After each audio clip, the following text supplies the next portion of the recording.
Assalamualaikum warahmatullahi wabarakatuh. Waalaikumsalam warahmatullahi wabarakatuh. Selamat siang teman-teman semuanya. Siang. Pada siang hari ini kami dari kelompok 3 akan mempresentasikan mata kuliah thesis writing mengenai bab 8 menulis bab pendahuluan, bab 9 menulis kajian pusaka, dan bab 10 menulis metodologi penelitian.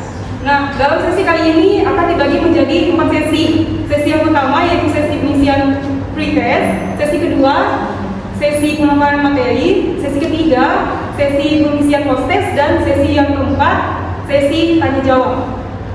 Sebelum kami memulai presentasi kami, izinkan kami memperkenalkan anggota kelompok kami terlebih dahulu. Saya Priska Kayati selaku moderator dan materi 2. Saya Dina Safarina. Saya Karnawati. Saya Siasuti. Saya Natasha Muhammadi. Saya Agus Namulidraya. Oke, baiklah. Sekarang kita masuk ke dalam sesi pertama, yaitu sesi pengisian pretest. Silakan di slide.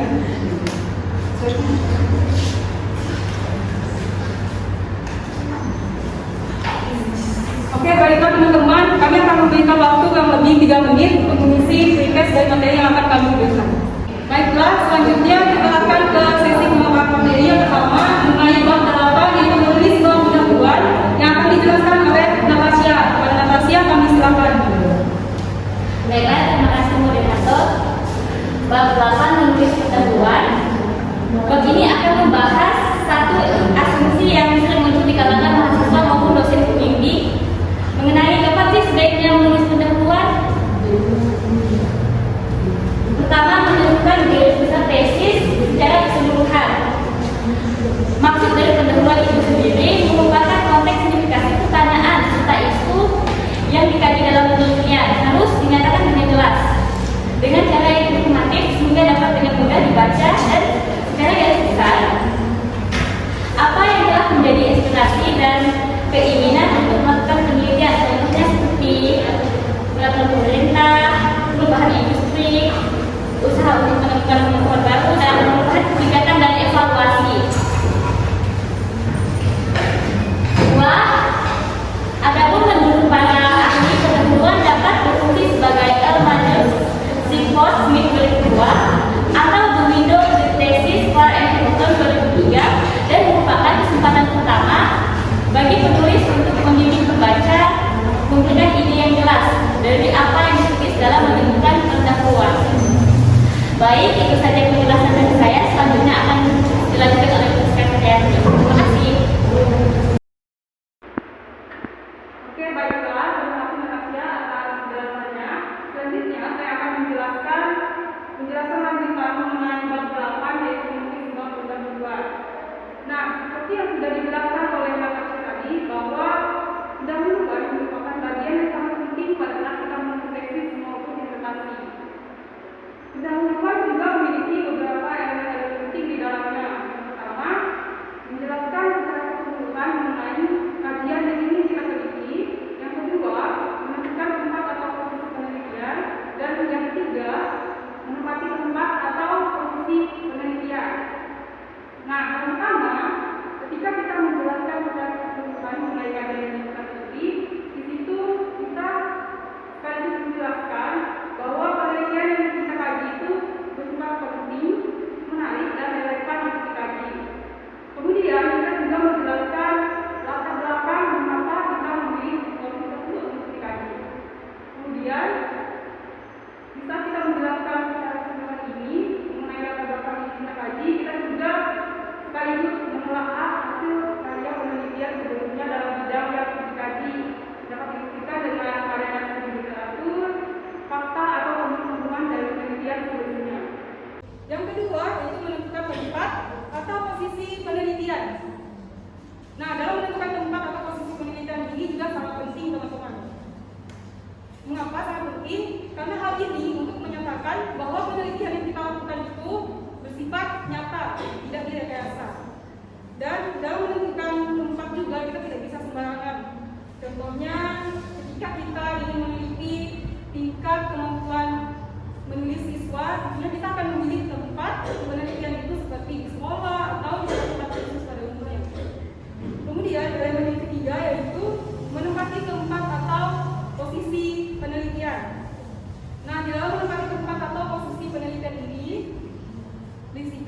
dari tujuan penelitian. Apa sih yang ingin kita teliti? Nah, itu masuk ke dalam tujuan dari rumusan masalah. Selanjutnya ada manfaat penelitian. Nah, di dalam manfaat penelitian ini kita memberikan apa sih kontribusi atau manfaat yang bisa didapatkan oleh si peneliti, audiens maupun si pembaca. Dan kita juga menyampaikan sinopsis mini. Nah, sinopsis mini ini kita menjelaskan secara garis besarnya mengenai bab-bab selanjutnya, apa yang akan dijelaskan di bab-bab selanjutnya, seperti itu. Dan sekaligus menggambarkan metode penelitian apa yang kita gunakan di dalam penelitian kita.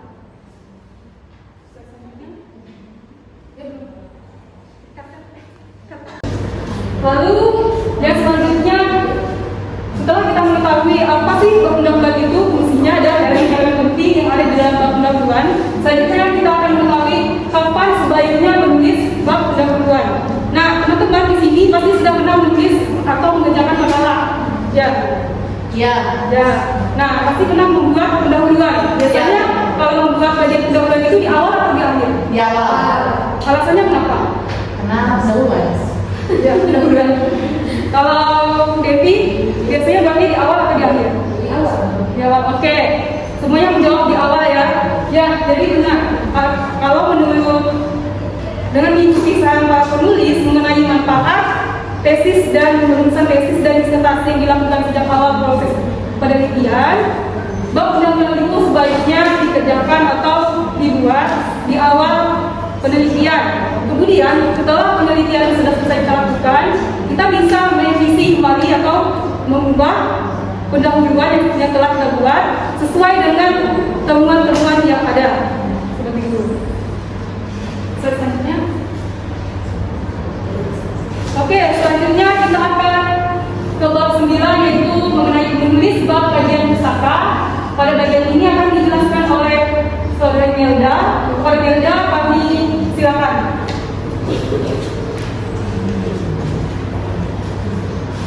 Baiklah, di sini saya akan menjelaskan bab 9, yaitu menulis bab kajian pustaka atau review. Oke, yang bab 9 itu ada fungsi kajian pustaka. Kajian pustaka itu adalah kumpulan teori yang didapatkan dari berbagai macam sumber yang digunakan sebagai bahan rujukan dalam melakukan kegiatan penelitian atau membuat karya tulis ilmiah. Dalam hal ini, landasan teori bisa diambil dari berbagai macam sumber seperti jurnal, skripsi, artikel, berita, koran, dan masih banyak lagi. Menulis kajian pustaka merupakan fase yang sangat penting dari penulisan tesis dan disertasi. Dan kajian pustaka merupakan bagian yang keberadaannya bersifat wajib dan obligatory dan sentral dalam sebuah tesis atau disertasi atau research paper. Ada beberapa fungsi kajian pustaka, yaitu pertama, menunjukkan pengetahuan yang menjadi dasar penelitian. Pengetahuan yang memadai mengenai bidang yang dikaji merupakan ciri yang sangat menentukan bagi tesis yang berkualitas tinggi. Selanjutnya, memperlihatkan bahwa kita telah membaca banyak tentang topik yang kita teliti. Selanjutnya, untuk menerangkan munculnya topik penelitian dan metode kumpulan data. Selanjutnya, untuk menunjukkan bagaimana kita menghasilkan kerangka konseptual kita, dan untuk memberikan overview secara umum tentang bidang penelitian kita. Karena itu sebaiknya kita menggunakan sumber sebanyak mungkin dan tidak tergantung atau mengandalkan hanya beberapa sumber saja. Selanjutnya, untuk membangun kredensial untuk penelitian kita, dan hal ini penting karena orang lain ada meneliti di bidang yang sama dengan kita. Terakhir itu untuk memperlihatkan pemahaman mutakhir tentang topik yang diteliti. Dengan demikian kita bisa dengan lebih mudah memperlihatkan apa yang telah kita tambahkan kepada bidang kajian penelitian kita. Hasil karya kita akan dinilai berdasarkan perbandingan dengan hasil karya orang lain. Karena itu disinilah signifikasinya kajian pustaka. Yang selanjutnya itu B, elemen kajian pustaka. Elemen kajian pustaka itu kutipan.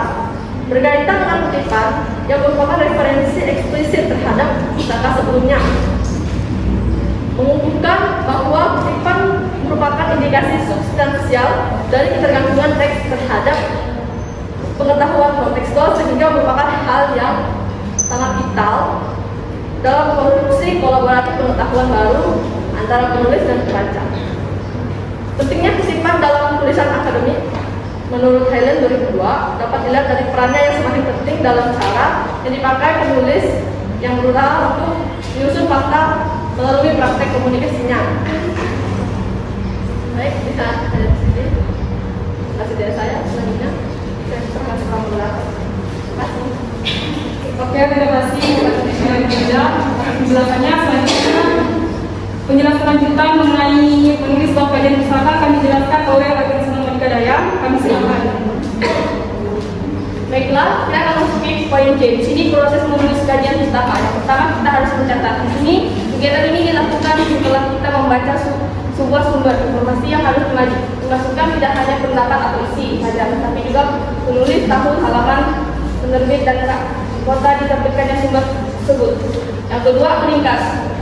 Ketika kita mencatat, kita juga harus memahami makna gabungan buku atau bahan bacaan yang dibaca dan hubungannya dengan penelitian yang akan kita lakukan. Untuk poin yang ketiga, mengintegrasikan. Setelah meringkas, kita perlu mengintegrasikan sumber bahan ringkasan yang dikutip. Kita harus menyatukan dan membandingkan semua sumber yang telah dikutip satu dengan yang lainnya, dan disusun dalam satu kategori dengan pustaka lain yang berhubungan. Yang keempat, menganalisis. Analisis merupakan proses pembagian informasi menjadi bagian-bagian konstituennya, sehingga hubungan antara bagian-bagian itu jelas. Yang kelima, kritik. Kritik merupakan kunci dari jurusan akademik, di mana mengingat kita mengevaluasi hasil karya orang lain dan juga hasil karya diri kita sendiri. Selanjutnya saya kembalikan ke moderator. Terima kasih. Baiklah, terima kasih atas penjelasannya. Selanjutnya kita masih pada penjelasan mengenai menulis bab kajian pustaka yang akan dijelaskan oleh Isti Hasuti. Kepada Isti Hasuti kami silakan.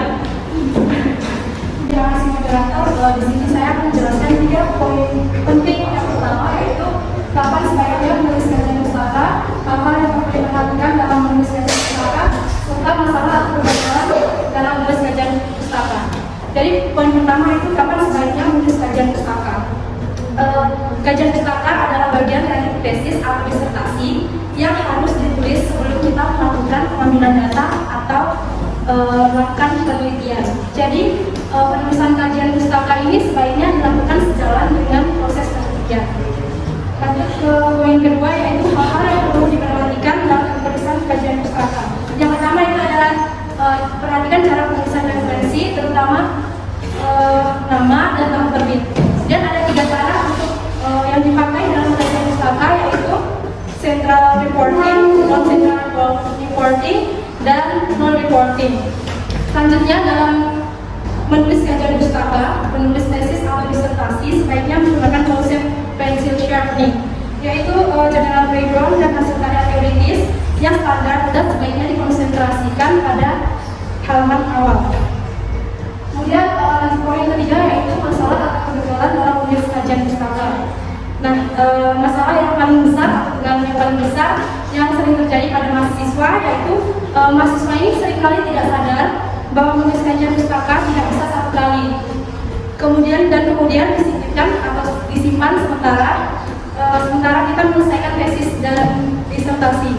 Yang artinya kita sebagai penulis harus kembali ke bab kajian pustaka dan melihat hubungan antara data yang diperoleh dengan pustaka yang ada saat kita mendapatkan data dan temuan penelitian. Penulis harus menghilangkan pustaka yang kurang relevan atau tidak relevan sama sekali dengan temuan penelitiannya. Kemudian kegagalan yang kedua yaitu kegagalan menghubungkan referensi yang ditulis dalam kajian pustaka dengan penelitian yang dilakukan. Kegagalan yang ketiga, menulis kajian pustaka yang terlalu banyak. Kegagalan keempat yaitu gagal menuliskan bibliografi ketika membuat catatan atau informasi dari bibliografi. Kegagalan selanjutnya yaitu menggunakan kutipan terlalu banyak, dan kegagalan yang terakhir yaitu yang sering juga mahasiswa lakukan yaitu plagiarisme. Jadi hati-hati saat kita melakukan atau menulis kajian pustaka dengan cara mengutip pendapat orang lain dan mengakuinya sebagai pendapat sendiri, karena itu dapat disebut dengan plagiarisme. Mungkin sekian pemaparan dari saya. Saya kembalikan penuh moderator. Terima kasih. Terima kasih sekian penjelasannya. Selanjutnya kita akan ke penjelasan bab 10 mengenai menulis bab metodologi penelitian yang akan dijelaskan oleh Dana. Kami silakan.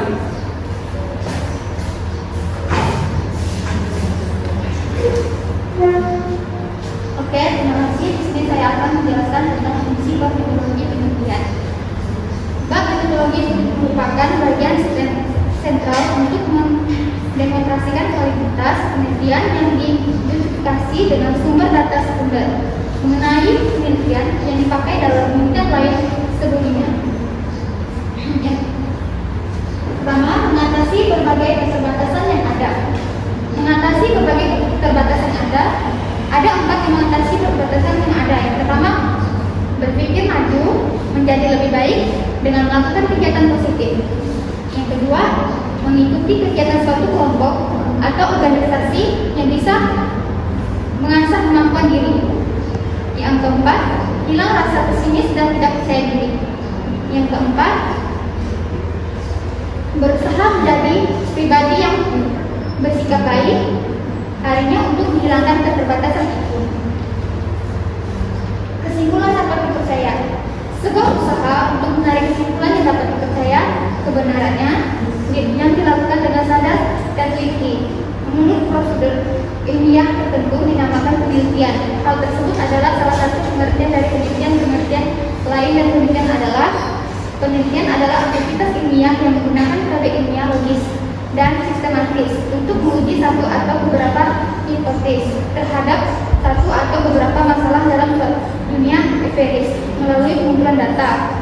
Yang kedua, penelitian adalah suatu proses atau rangkaian langkah yang dilakukan secara terencana dan sistematis untuk mendapatkan pemecahan masalah atau jawaban terhadap pertanyaan-pertanyaan tertentu. Yang ketiga, kesimpulan yang diambil dapat digunakan untuk memecahkan masalah.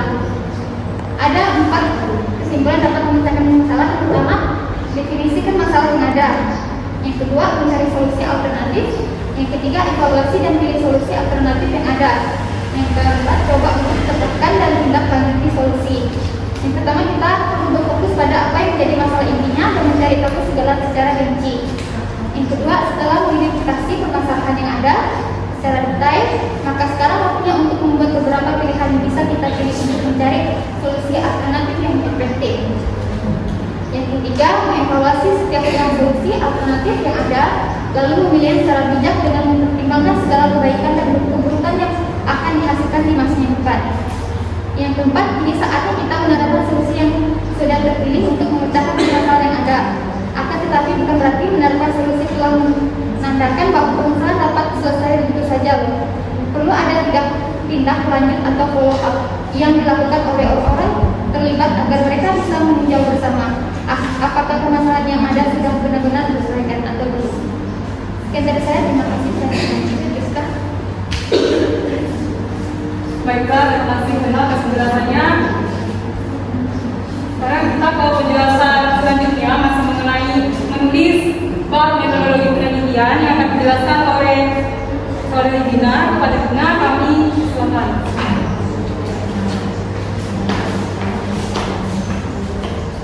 Baik, saya akan menjelaskan elemen-elemen dalam bab metode penelitian. Yang pertama, desain penelitian. Misalnya, rencana untuk melakukan penelitian dan melakukan penelitian termasuk tahap-tahap yang dilakukan untuk memperlihatkan kerja keras ini didefinisikan untuk penggunaan metode penelitian. Yang kedua, siapa yang menjadi partisipan dan bagaimana mereka dipilih kalau di negara yang menentukan etik approval. Bagian ini harus menyebutkan bagian etik approval yang dipilih. Yang ketiga, detail mengenai data apa yang diperoleh. Misalnya, suatu data dapat diperoleh berdasarkan sumber yang dikelompokkan menjadi 2, yakni data primer dan data sekunder. Data primer atau data asli merupakan data yang dikumpulkan dan berasal dari sumber asli atau tangan pertama. Yang keempat, bagaimana data diproses. Saat mengumpulkan data, peneliti harus tekun, sabar, dan tidak putus asa. Peneliti harus sabar untuk berjalan dari rumah ke rumah atau mendatangi instansi tertentu untuk mengadakan wawancara, membagi kuesioner. Jika seorang peneliti tidak memiliki mental yang kuat, ia akan mudah putus asa dan akhirnya gagal. Sekian penjelasan dari saya kembalikan kepada moderator. Baiklah, selesai sudah semua pengalaman yang kita pada kali ini.